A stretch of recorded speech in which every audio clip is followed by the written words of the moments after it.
Yeah. You weren't convinced. Oh, let me just say something real quick, and then we're moving right on. I don't know if people know this, but my car was destroyed about 2 years ago, right when I started this show. It was maybe a week before I started this show. I was standing out in the balcony of my apartment looking at my 85 Toyota Supra, talking on the phone in New York, when a pickup truck just destroyed my car. I mean, 45 miles an hour, didn't touch the brakes, right into my parked car. Hit my car just went careening out into the middle of the street, and this guy's pickup truck rolled right onto the lawn of my apartment, and I was staring right down the hood of this pickup truck.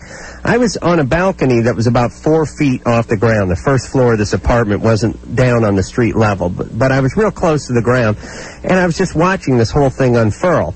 Now the guy throws the thing into reverse, and he tries to drag his crippled pickup truck off the lawn. He's completely, not just the front end up over the curb or whatever, he's up over the curb, across the little median there, and on the lawn of the apartment.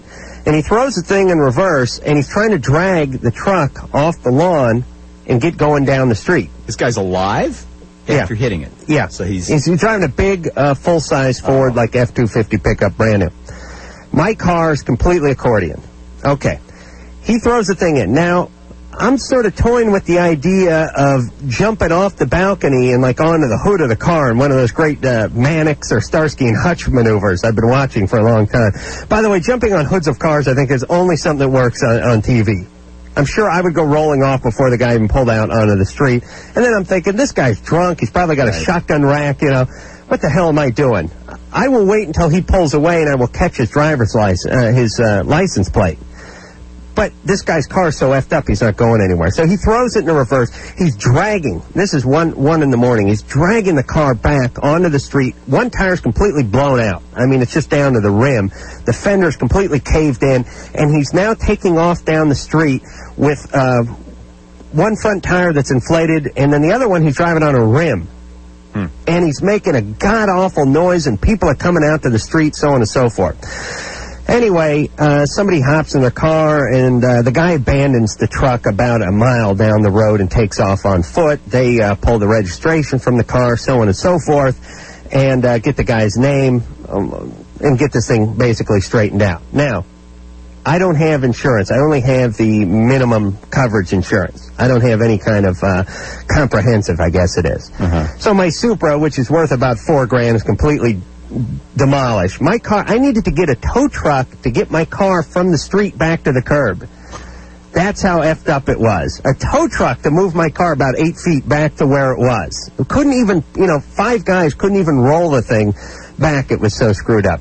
So my car's completely totaled. Naturally, the guy who hit my car said that he fell asleep. I'm sure he was drunk. He fell asleep, then he panicked, then he left, but he wants to make everything right. He's dying to make everything right. And I said, fine, you can make everything right. Blue Book is $4,000. You pay me $4,000 and everything's right. Well, he doesn't pay me, naturally, so we go to court. When we go to this god-awful Van Nuys court, which, by the way, it's just become, it's like Ellis Island over there. I mean, it's just total pandemonium. They ought to just put a fence around that place and strafe it with napalm.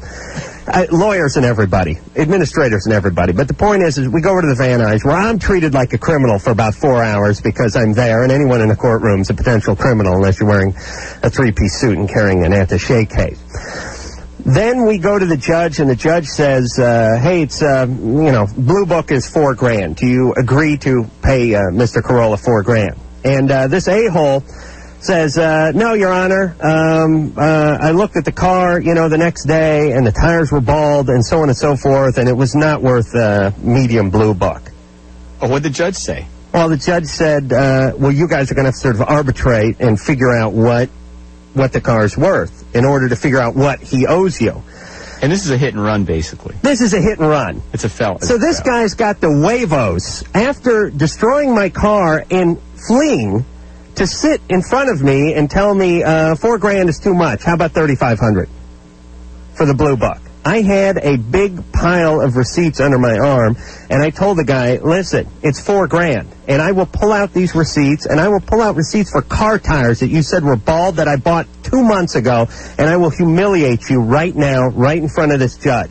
Now, either you go to $4,000, or I'm going to start pulling receipts out, and it's going to get real embarrassing. What'd he do? He went to $4,000. Now he owes me $4,000, and the court's going to take care of it. They work out a payment plan with this guy. He's going to send me $250 a month for 2.5 years or whatever the hell it works out to be, right? Right. Okay. I get 2 payments 2 years ago. So far, I've gotten $500. And he owes me $3,500, and it's been 2 years since I've seen a payment. Now, here's my point. Okay. Because I'm getting into some civil disobedience here. These mofos wrote me a ticket for parking in front of my effing garage about a month ago. And if I don't pay this ticket, it's going to warrant in a month. And if I don't pay it after that, it'll double. The ticket will go from, $32 to $64 to $85. And if I still don't pay it, they're going to send marshals over my house to arrest me. All right, I pay registration, I pay taxes, I pay insurance, I pay everything, and I pay all their damn minuscule parking tickets and everything else. Now, they have an opportunity to enforce the law. You understand? This guy owes me $4,000. Do you think they give a rat's ass about that? Do you think I've heard from anybody at the Van Nuys court system in 2 years? No. You think they've arrested this guy? Are you kidding? Have they suspended his license? Are you kidding? You know why? Because there's not a penny in it for them. They're not making any money off this guy. They only make money off of me when I don't pay my parking tickets and they go to warrant. I can't stand this. What is their job? Is their job to milk society, or is their job to enforce the laws that they've created? This son of a bitch owes me $4,000, and it's been 2 years, and I've not heard from any of them over there. It's going to be like pulling teeth, because I'm going over there tomorrow to try to get something out of these people. What? I'm wondering what's in my wife's coffee. I've never seen you this agitated. But can you believe that? I mean, is that hypocrisy or what? There's no justice. You know damn well if I didn't pay a jaywalking ticket that they would send over the effing SWAT team to my house 3 months after it went to warrant to come drag me into the courthouse, right? Absolutely. Absolutely. Can I tell you a shorter story of injustice? But a guy owes me $4,000. You think they give a rat's ass? No. Why? No money in it for them. They don't get any money. It's just my money. You know what I got to do? Here's what we should do. We should cut them in on it. We should turn them into collectors more than we should administrators and judges and attorneys. We'll just make a collection. We'll make them like bail bondsmen or something. Listen, this guy owes me $4,000. I'll give you guys $450 if you can get it out of him for me. In which case, they would gladly go shake the guy until change fell out of his pockets. Bastards.